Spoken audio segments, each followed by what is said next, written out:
Well, Wes, I think at the end of our last podcast on Hayao Miyazaki's work on The Wind Rises, we thought that we had completed the effort, that we had finished the deed. But it How turns out, foolish. happily, perhaps, that, and that's something I guess we'll have to think about, that Hayao Miyazaki has come out with a new final movie for which there was very limited advertising and marketing to by his conscious will. And now you and I have both seen it, and it is incumbent upon us now to finish what we thought we had already done. That's right. Um, and so it is good to see you many years in the future now, uh, Yes. from the last time we met, and now talking about endings that are perhaps the end. Though I know from our texting, and you sent me an article, but I haven't looked at it yet, suggesting that perhaps this is not even the end for No, no. It would be surprising if he stayed retired after having come out of retirement so many times. And yeah, no, but this movie, The Boy and the Heron, uh, I this was my goal for all of winter break was to go and watch it, and I finally made it just last weekend right before my break ended, and the new semester started up here. So yeah, it's an end and a beginning, right? It's the new year. Obviously, things are very different since we last talked back in the days of everybody being stuck home with COVID and all that stuff. That's still around, but it's not quite as uh, determining of every single facet of life, right? So I don't know. I've got some things I like to share about this movie, but if we were going to start, in our normal fashion, we'd have to set up some sort of mythological structure for it, right? And maybe we could just kind of start with that, with a little bit of summary and what you're seeing as the main themes and questions you have about this movie. We'll go from there. Well, besides having a deeply personal connection to this movie, because of course, Hayao Miyazaki coming out of retirement in order to make this movie directly parallels our coming out of podcast retirement in order to make this podcast commenting on his movie. And so there's that sort of, I guess, synergistic, not synchronistic, though we will get into some Jungian terminology later, I Ooh. think. But just something I wanted to consider was the difference, the apparent difference between this movie as a concluding movie from the former, Mm. the Wind Rises. And in particular, I just wanted to mention a couple things.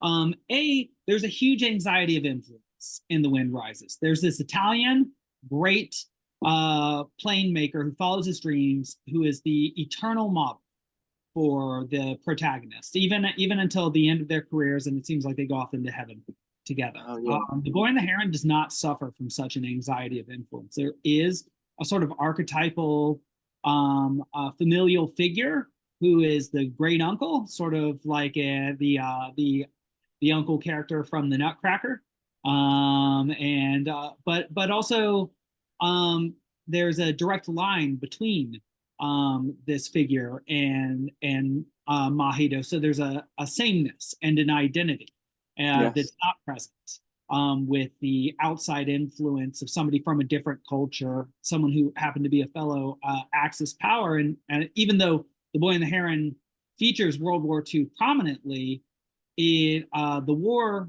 is sort of constantly present, but in a constant presence that Mahito sort of gets away from, but then realizes he can't get away from. There's war everywhere, even in this ideal world with these anthropomorphized hiddens. That's right. But there is a transition into a sort of magical world that shares properties with the normal world, and I want to talk about that. There is no such transition in The Wind Rises. It stays Mm. realistic. There, you could argue, and the direct connection is actually made by the character calling it Der Zauberberg. There is a German character, or Zauberberg.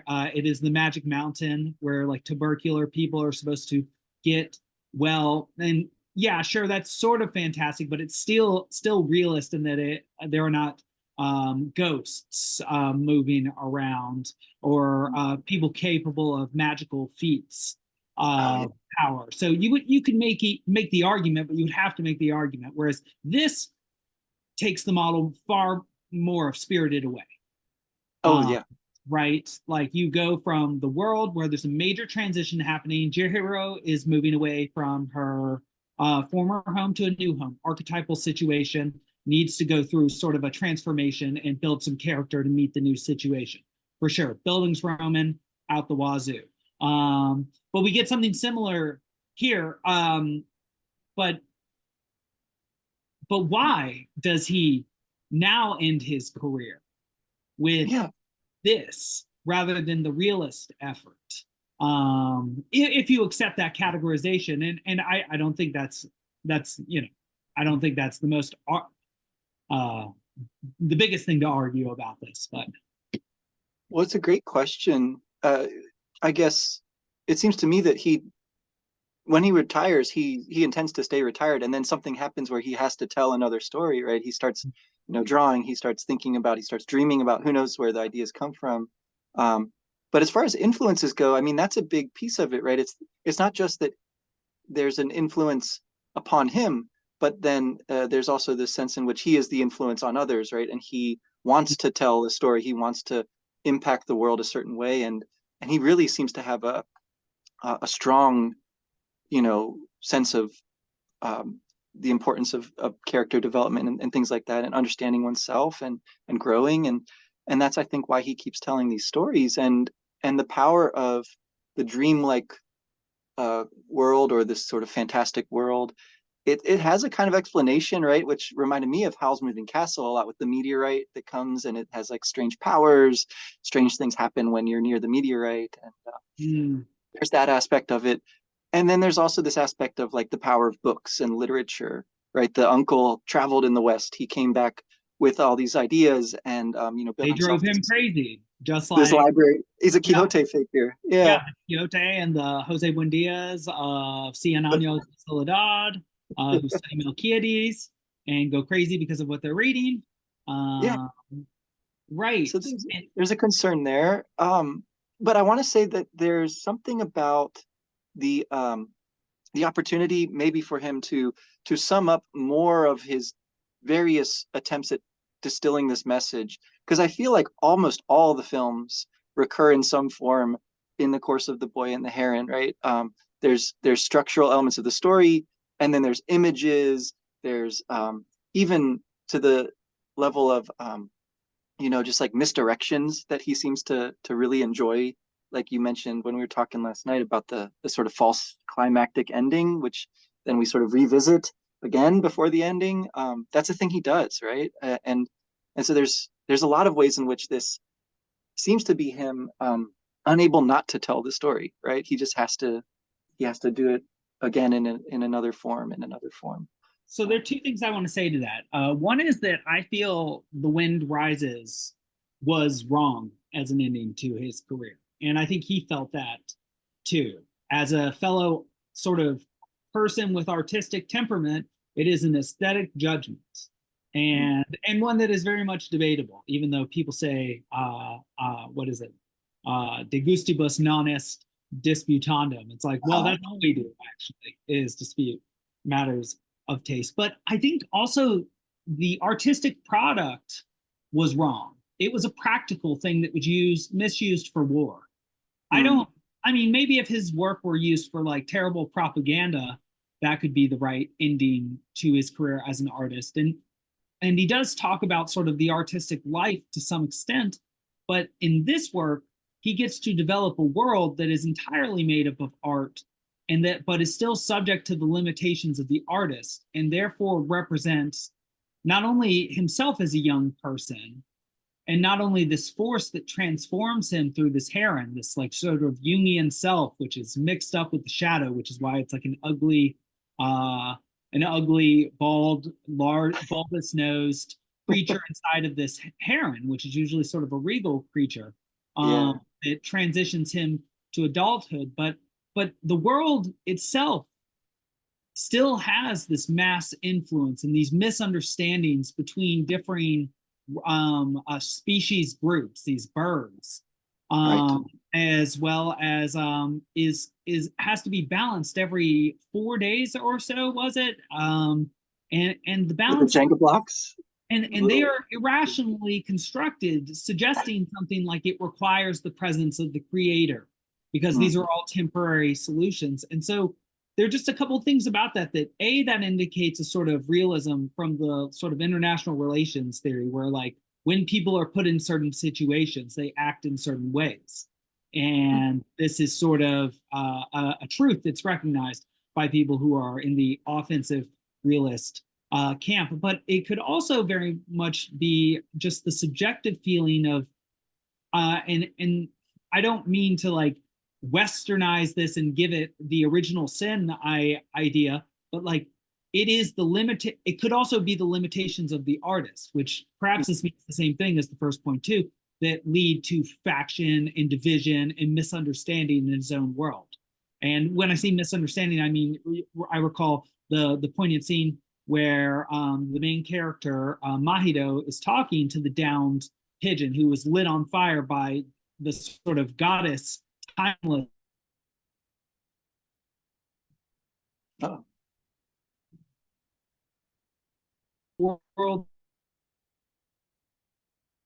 to, and is our only food source. So Yeah. it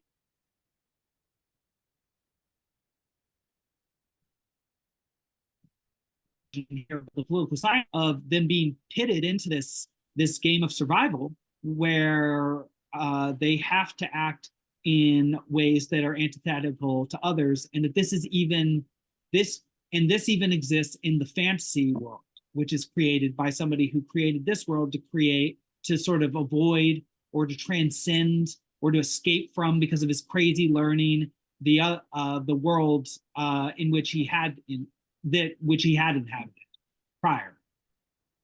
Yeah.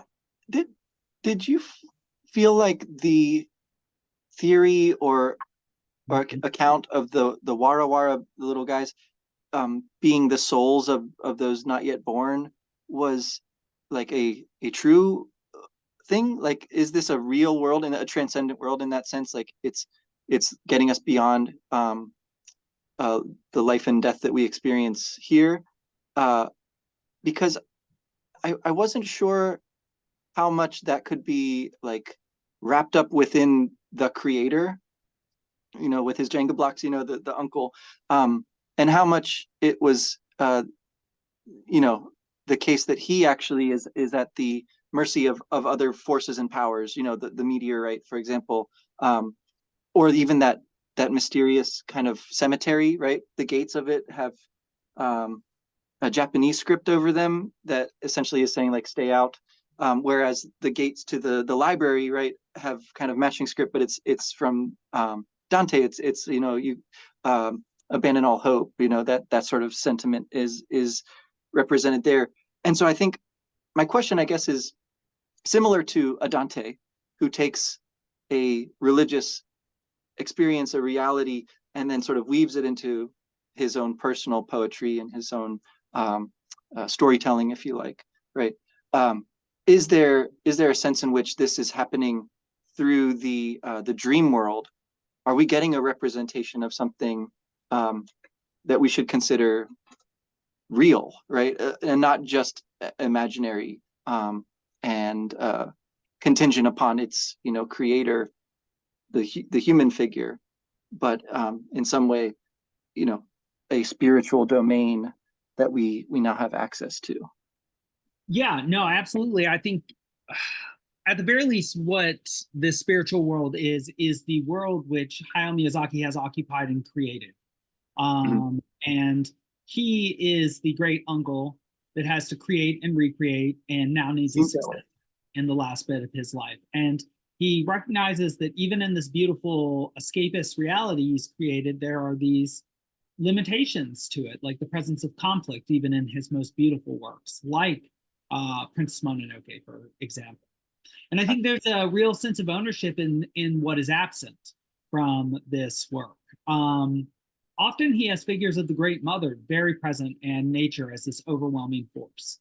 So there's this sort of sexless, though androgynous sort of deer thing, but in the presence of this giant forest in Princess Yeah.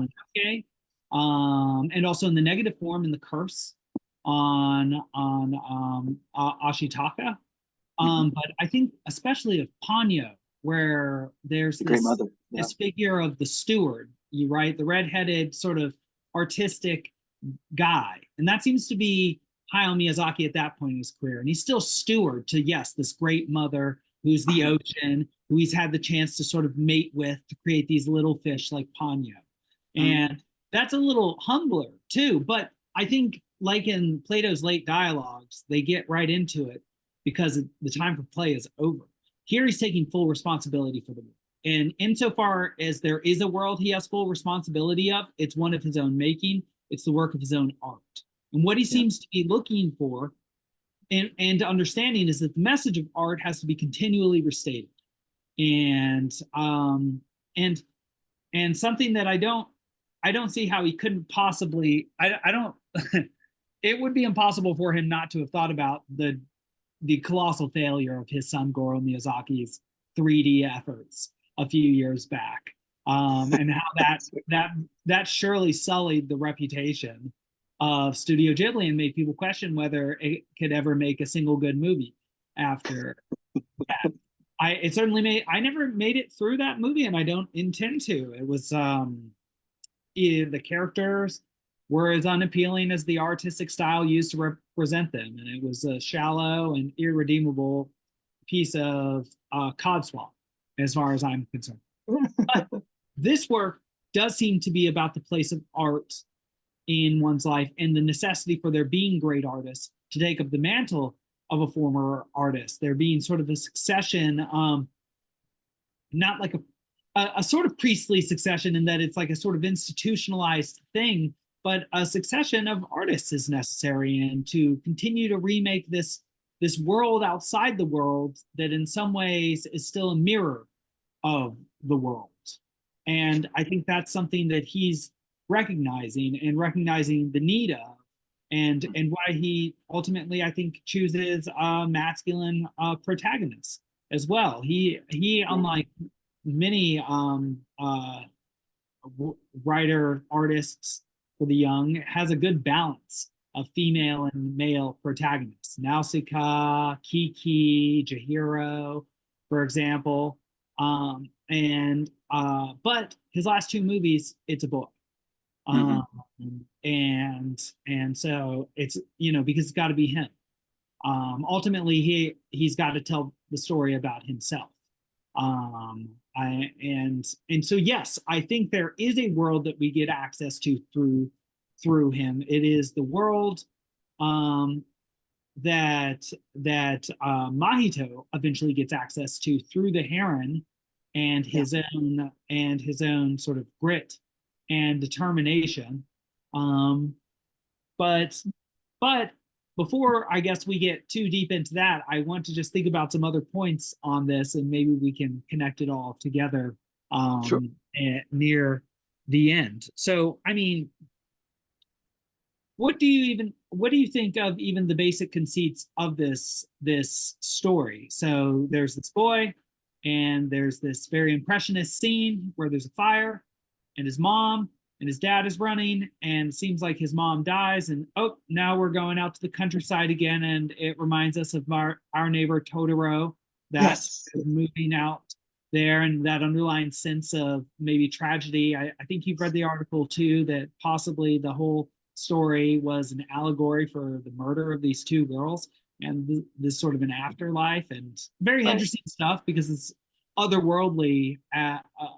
Hayao Miyazaki is often otherworldly, so attributing something like spirit world to him is within the realm of possibility, especially with what you note about this world of the imagination. There's a generative aspect, right? There are these souls that need to Yes. go be born, and so there is something very real that starts there, that goes out and ultimately makes the real world possible.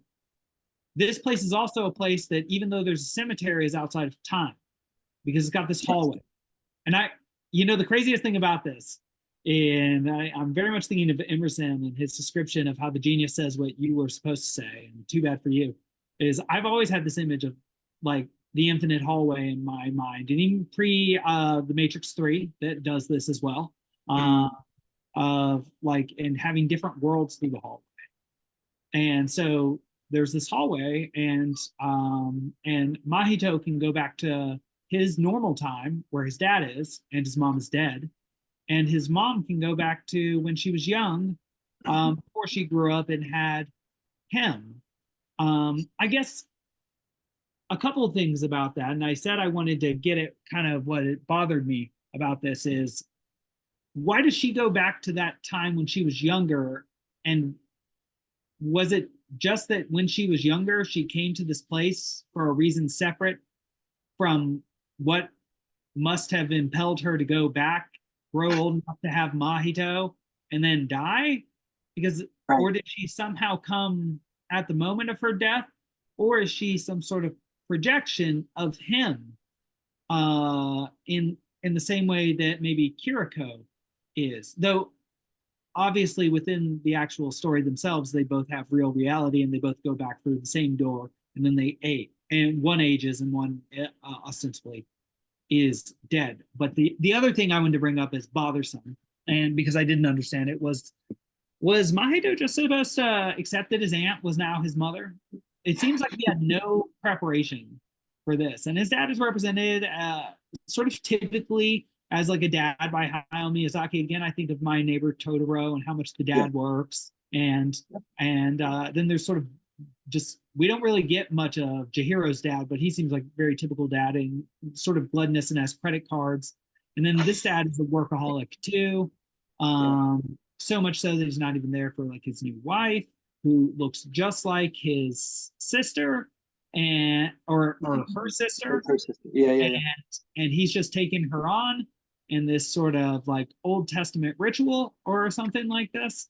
I'm like, is I mean, I'm not a I do not I'm not a student of Japan as a scholar, and is that a normal custom that I'm supposed to just not bat my eyes at? Because it seems like that bothers Mahito a Right, ton and right. leads even to his self harm, which is horrifically figured, gushing blood. It's Yeah. horrible. And that seems sort of unique to this as well. So those are a few things that I just kind of wanted to maybe piece apart if we could. Well, for sure. So there's something interesting about the way that the mother replaces the mother, right? In the same way that the artist replaces the artist, seems Hmm. to be the parallel going on, and the way that time is a succession of repeated attempts to build something up, but of course they always decline, right? There's the build up and the decline, and this is, war is the most amazing and terrifying example of this because there's great technological advance, there's great intercultural communication that happens because of the war, right? It launches um, Miyazaki's whole life, basically, right? He's a child of that time, and the opportunities and the tragedies that come out of that seem to sort of run through his work and a lot of the video games that we talk about, of course. And so there's this sense that um, again the ways in which like influences, family lineages, artistic temperaments like repeat and are passed on and mix seems to be a major thing going on.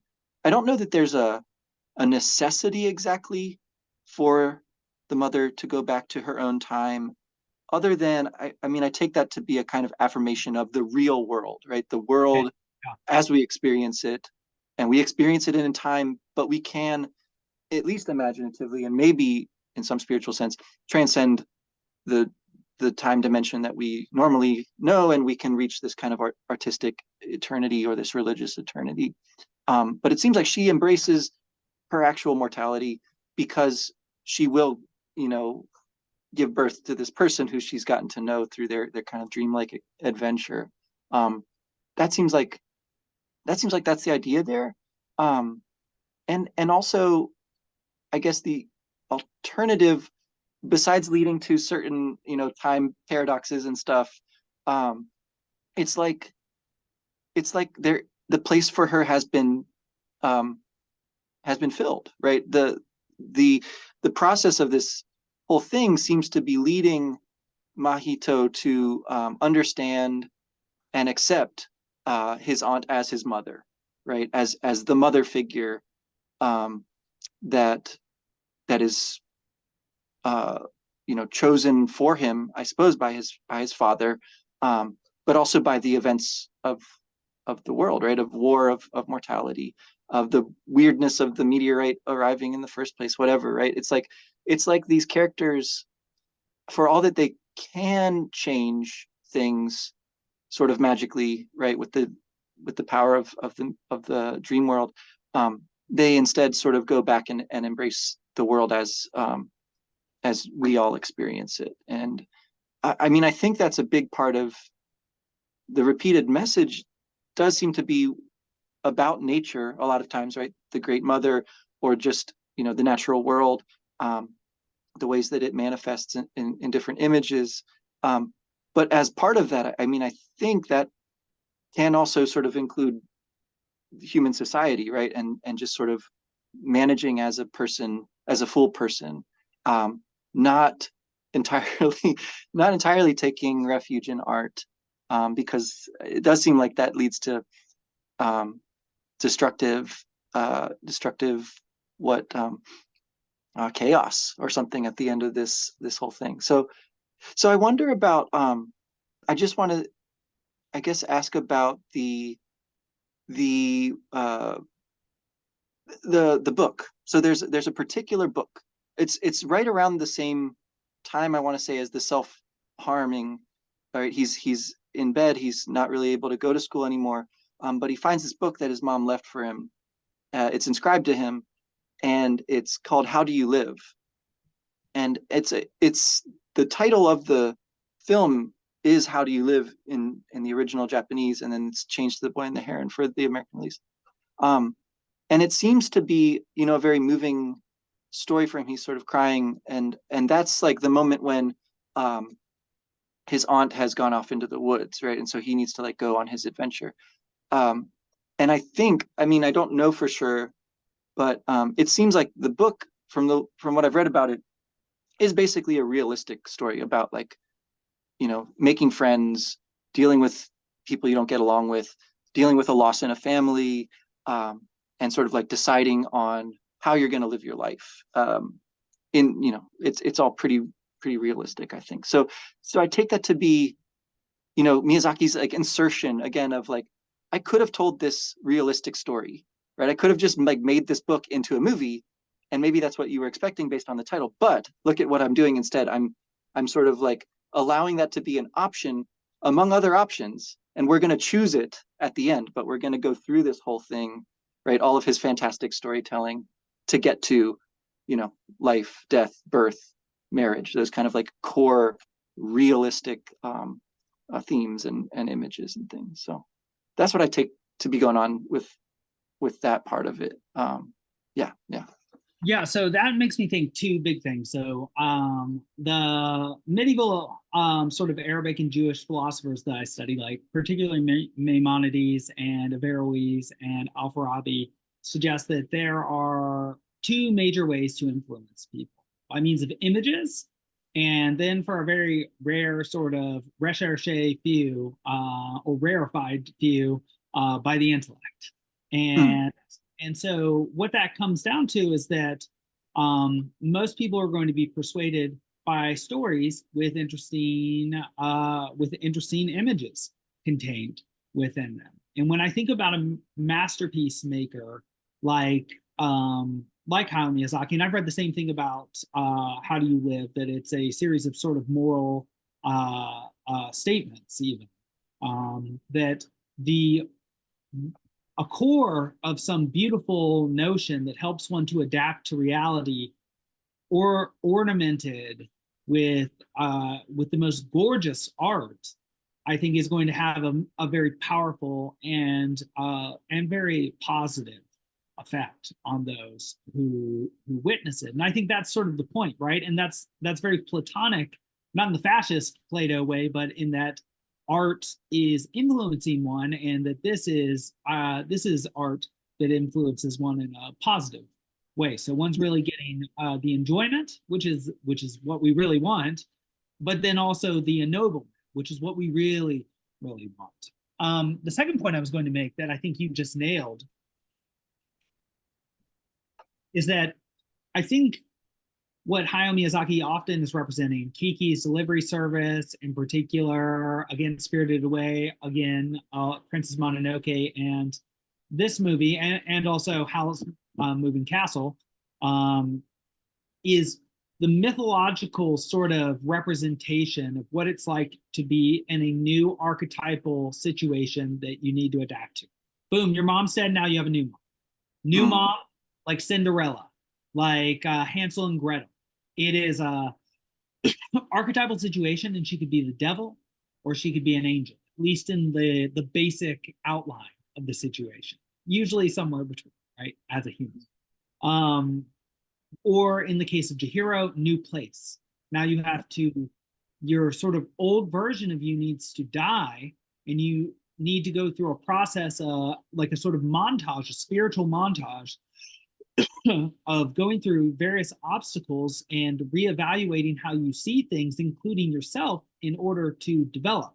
And to your point about how that is an expression of nature because it is human nature, which is part of nature, your Yeah. Aristotelian point of view, I agree. And I think I see that also as taking more responsibility for the nature, not only of an artist, but of a person, that our ultimate responsibility is to ourselves, into understanding ourselves and to making the necessary adaptations to live in this new world, right? Like, in the new world for Mahito that he has to face is one where he can't be hitting himself in the head with rocks. Um, he's going to have to go to school and be strong so that he can fit in. In the same way, Jihiro will have to do the same thing in the new world that she is now. At the end of the movie, she says, "I think I'm okay." And we're all like, "Yeah, man, she's ridden a dragon and fallen through the sky, like for sure." But that's what I think he's recognizing these artistic representations as Mhm. themselves, aesthetic representations of the process of transformation a person has to go through in Yeah. order to reorient the fundamental tenets of the reality. Like, okay, the person who embodied mom is gone, and but now there's a new person, and you're going to have to really reorient your image of mom Mm. to take it from dead mom, to put it macabrely and grotesquely, and put it on now the living mom. And I think a good bit of human life and probably a lot of therapeutic money comes from people's inabilities to do that, or like to go It's from like hard. I have a job to being jobless, Uh, and to then having like a new job that maybe you hate or maybe you love, and it's unbelievable in one way or another. But yeah, no, go on. no, I think because it's so difficult, um, part of that probably accounts for our enjoyment of stories about these things, Yes, right? Like that's these are the how are they quintessential going to do it? stories, How are they going to pull it together? And right? they might And be and I satisfied if they don't. it's it's Miyazaki's thing too to tell a story in a way that's anything but linear, right? I mean, there are these elements, and there's going to be some sort of um, denouement, right? But it takes often watching these movies a few times before you really like are following the logic of what the events are, how they all hang together. And so that's the thing about watching a new movie from him, right? That is in theaters. You only get to really watch it once, unless you're going to go back and spend more money. So, Right, so I've right. seen it only one time, Same. um, and that's cool because I mean I really look forward to rewatching this. And I didn't bring my kid to it because I thought it'd be too scary with, knowing that the mom dies, and knowing how terrifying some of the imagery can be in these films. I didn't think he'd really like it yet.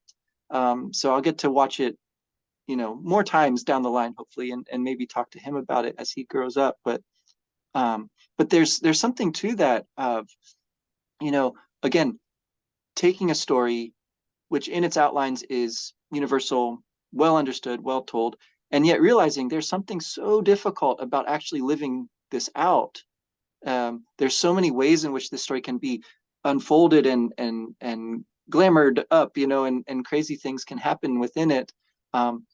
And I take that to be the Heron, right? And all of the strange events in the ocean world down there. Um, there's just a lot of wild, uh, I guess, like allowing the imagination to roam and just go. That is so exhilarating about these movies.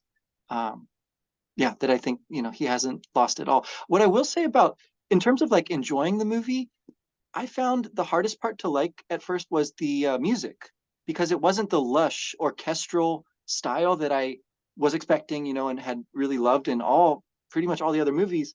Joe Hisaishi is the composer on this one, and it is his style. Like you can hear it, I suppose, but it's much more like spare. It's a lot of piano, and that's him playing the piano. And he's great, but it's not the kind of memorable melodies and stuff that I'm used to with these films. And so I think that's again an intentional choice, one that tends to emphasize much more the visual aspect of the experience, and maybe one that also will just kind of grow on you as you rewatch it. I don't know if you had that impression too, but I couldn't like remember a melody at the end, which I was like, huh, that's different. It's not Yeah, a stuck in little my bit head. more Hans Zimmer than it is John Williams Yeah, as a with the it's minimalist. dun Yeah. dun dun. Yeah, no, it was a little bit like the theme from Spirited Away before really the symphonic element catches up. So yeah, so Mm-hmm. you're for sure right. So there is a big divergence between Spirited Away, I would say, and this movie, and that Spirited Away does have the beautiful orchestral music. There is the breathtaking sort of a whole new world, Disney's Aladdin, sort of majestic welcome to this new world element. Whereas here, there's like a darkness that has to almost entice you in, Yes. and and and that's a very interesting that it's there's a negative connotation to it. There's in fact there's a defense mechanism built against it by the ant when she's in health, and her four attending ladies who dote on Mahido, who get turned into wood, sort of a rude, potentially ageist representation by old there we are by Hayao Miyazaki of these women, but I don't know. Yeah, that's it was interesting to see that they became inanimate sort of and yet objects of power in this, Mm-hmm. but without but with very limited personality because you kind of like saw them ditter and giggle, I think, Yeah. uh but they don't have voices per se in this world. And so yeah, what you say about only having been able to see this movie once, and say we haven't even talked about the Dante underworld connotations at all, so we could talk so much more about this, is that yeah, the full connection between this world is an underworld, is in a world of imagination, how do real people exist in it, and like shades from the past Yeah. and possibly the future. It's outside of time. Like, what is the ontology of this other under something world? Right. Uh, which is like Dante's sphere of water, totally unexplored from the purgatory where the Purgatorio exists. Right. Opposite from Yerushalayim, or sorry, Jerusalem. Um, and so been listening too much the satanic verses. Yeah, they have a different way of saying it. I suppose a more traditional one. But Mm. yeah, so the the multifaceted, so there's a richness to this world that I think we still need to explore, and also a literal otherworldliness, and that this is an alien. The reason for all of the otherworld surrealist elements is the presence of an extraterrestrial tower of some Right. sort. And so it literally comes from another world. And then sort of gives access to a different reality while one is within it. Um, but to an earlier point you made about coming back to reality and the importance of um, Mahito's mother becoming Mahito's mother, which she is in this story, which is a story about roles and it's given from Mahito's perspective. Is that she chooses to give up something that many characters don't have to give up ultimately, I think, in Hayao Miyazaki's world. And maybe this is connected to the darkness of the representation and maybe Hayao Miyazaki's own insistence that somebody come about is that unlike in Kiki's delivery service or in Howl's Moving Castle, like the this girl does not choose to stay a witch or to become an even greater witch. Yeah. She chooses to give up the apparently great responsibility of lighting these evil pigeons on fire. They're a different bird from that, but these evil birds on fire that try and eat the souls of the babies to come. Right. And so she's got the most important job in the world, and yet she goes back and chooses to do one that's even more important in the real world, which is to be the mother to one person and and to Yeah. die and to die. And so yeah, so I think like in many of his works, recognition of the presence of death in life is extraordinarily important. And in fact, I think that's why we have to reorient ourselves, right? Because Hmm. insofar as we take Aristotle seriously and we are a social or a political animal, well, the people around us are going to change and die at times. And we're going to have to reconstruct our worlds. And so these stories, I think, are of infinite value because we are never not going to need them at some point soon. Uh, and because all of us are going to have to reconstruct our lives over and over again because of things that change over and over again. Yeah, yeah. I mean, I think you see that with the attempt, I guess, of the Heron and his master. It's unclear like who makes like the false mother out of like water or something kind of liquid, right? Um, it's supposed to, yes, entice Mahito in, but it's also like Mahito is too curious, like he sees through the deception in that moment. Um, he's also able to like pluck the feather of the heron, or rather use the heron's feather as part of his attempt to like kill the heron with his bow and arrow that he keeps crafting. Um We and call that's it the one. top feather, something like that. Yeah, it's a specific feather, right? And it has this kind of fabulous ability to um limit the heron's mobility. Yeah, there's something about, you know Mahito's sort of strength of will, and his curiosity and his protectiveness, I suppose, um, that is juxtaposed there to the uncle, to the heron, to their sort of like, I suppose, less responsible uses of their power. I found that pretty interesting. Then that um, the uncle really wants Mahito particularly, right? Out of all of space and time, this is the person that he's kind of chosen for his heir, for his to leave this world to and in the care of. Um, and then of course Mahito makes the other choice, right? He returns to the world. He brings the doll, which turns back into the old servant, um, but also brings like one of the blocks, right? One of the blocks that isn't tainted with malice or whatever.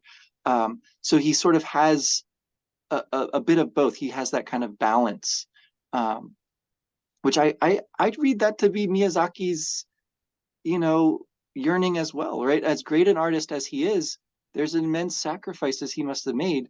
Not least maybe his relationship with his son. Like, just to speculate, that can't be an easy thing to be the son of a great master, and then to release a film like the Earwig movie that was kind of a bomb. And so I think I think that's at least part of what's going on there is more of a personal search for like not just an heir, but also like a balance within himself, to be a person in the world and also make, his swan song.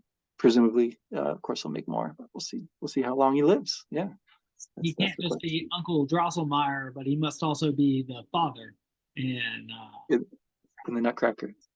yes, okay. Well, I think that's a pretty good for our sort of as our style is our one-off style here, and perhaps maybe in the future we'll have occasion to do more specific analysis once we research this more. Or maybe he'll make another movie and it'll be another several years down the road, and this will What does start. this take? This took like 12 years for him to make. It's possible. It's possible. Yeah, next time we may look very different. All right. Well, thanks for. It looks like we've still got it too, and so good to see that all these great artists are still keeping up with their craft. Doing our Well, best. until next time. Thanks.